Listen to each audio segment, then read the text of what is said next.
हर साल 14 नवंबर को स्वतंत्रता सेनानी और देश के पहले प्रधानमंत्री पंडित जवाहरलाल नेहरू के जन्म दिवस के रूप में मनाया जाता है।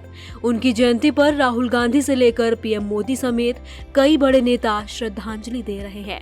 लोकसभा के विपक्षी नेता राहुल गांधी ने उनके जन्मदिन पर उन्हें याद किया। उन्होंने कहा, आधुनिक भारत के जनक, संस्थानों के निर्माता, भारत के प्रथम प्रधानमंत्री पंडित जवाहरलाल नेहरू जी को उनकी जयंती पर सादर नमन। लोकतांत्रिक, प्रगतिशील, निडर, दूरदर्शी, समावेशी हिंदू के जवाहर के यही मूल्य हमारे आदर्श और हिंदुस्तान के आधार स्तंभ हैं और हमेशा रहेंगे। वहीं प्रधानमंत्री नरेंद्र मोदी ने भी पंडित नेहरू की जयंती पर उन्हें याद किया। उन्होंने अपने सोशल मीडिया प्लेटफॉर्म एक्स पर लिखा, मैं पूर्व प्रधानमंत्री पंडित जवाहरलाल नेहरू की जयंती पर उन्हें श्रद्धांजलि अर्पित करता हूँ। कांग्रेस महासचिव प्रियंका गांधी ने अपने एक्स हैंडल पर लिखा, दुनिया में जितनी भी बुराइयां हैं, डर उन सब की बुनियाद है।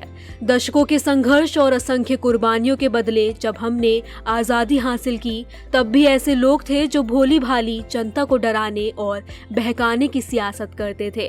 पंडित जवाहरलाल नेहरू जी ने डटकर उनका मुकाबला किया और आम जनता से कहा, डरो मत। जनता में डर फैलाने वाले लोग जनता के सच्चे प्रतिनिधि नहीं हो सकते। जनसेवक सीना तान कर सबसे आगे खड़े होते हैं ताकि लोग निडर होकर जी सके। पंडित नेहरू जी ने जनता को हमेशा निडरता और निस्वार्थ सेवा की सीख दी, तो दूसरी तरफ राष्ट्र निर्माण के हर पड़ाव पर जनता को सर्वोपरि रखा। आधुनिक भारत के निर्माता को सादर नमन। वहीं कांग्रेस अध्यक्ष मल्लिकार्जुन खड़गे ने भी देश के पहले प्रधानमंत्री को श्रद्धांजलि दी और देश के प्रति उनके अभूतपूर्व योगदान को याद किया। उन्होंने एक्स पर लिखा, भारत को शून्य से शिखर तक पहुंचाने वाले आधुनिक भारत के शिल्पकार, भारत को वैज्ञानिक, आर्थिक और औद्योगिक व विभिन्न क्षेत्रों में विकासशील बनाने वाले, देश को निरंतर विविधता में एकता का संदेश देने वाले, लोकतंत्र के निर्भीक प्रहरी व हमारे प्रेरणा स्रोत, हिंद के जवाहर की 135वीं जयंती पर हम उनके देश के प्रति अभूतपूर्व योगदान को याद करते हैं। साथ ही मल्लिकार्जुन खड़गे ने उनकी किताब द डिस्कवरी ऑफ इंडिया का एक अंश भी सोशल मीडिया पर साझा किया।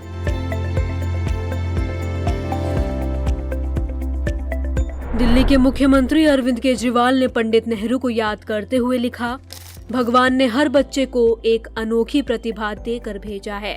हमने दिल्ली में एक ऐसा सिस्टम तैयार किया है जहां हर बच्चा अपनी प्रतिभा को संवार कर अपना उज्जवल भविष्य बना सकता है। हमारे पूर्व प्रधानमंत्री पंडित जवाहरलाल नेहरू जी भी बच्चों के बीच समय बिताना पसंद करते थे। उनकी जयंती को हम बाल दिवस के रूप में मनाते हैं। पंडित नेहरू जी को सादर नमन। तो वहीं छत्तीसगढ़ के पूर्व मुख्यमंत्री भूपेश बघेल ने कहा, सशक्त एवं आधुनिक भारत की नींव रखने वाले देश के प्रथम प्रधानमंत्री पंडित जवाहरलाल नेहरू जी की जयंती बाल दिवस पर हम सभी उनका पावन स्मरण करते हैं। उन्होंने आगे कहा, नेहरू जी की आधुनिक सोच और दूरदृष्टि के फलस्वरूप आज हमारा भारत वैश्विक महाशक्तियों के समकक्ष खड़ा है। भूपेश बघेल ने कहा, आज उनके जन्म दिवस को बाल दिवस के रूप में भी मनाया जाता है। इस अवसर पर देश के उज्जवल भविष्य सभी बच्चों को बाल दिवस की हार्दिक बधाई एवं शुभकामनाएं। पंडित जवाहरलाल नेहरू के जन्मदिन को बाल दिवस के रूप में भी मनाया जाता है। ये खास दिवस बच्चों के अधिकारों, उनकी सुरक्षा, स्वास्थ्य और शिक्षा के प्रति जागरूकता का प्रतीक है। पंडित नेहरू को बच्चों से गहरा प्रेम था। वे मानते थे कि बच्चे भारत का भविष्य है। पहले बाल दिवस 20 नवंबर को मनाया जाता था, लेकिन पंडित नेहरू की मृत्यु के बाद उनकी याद में 14 नवंबर को बाल दिवस मनाने का निर्णय लिया गया।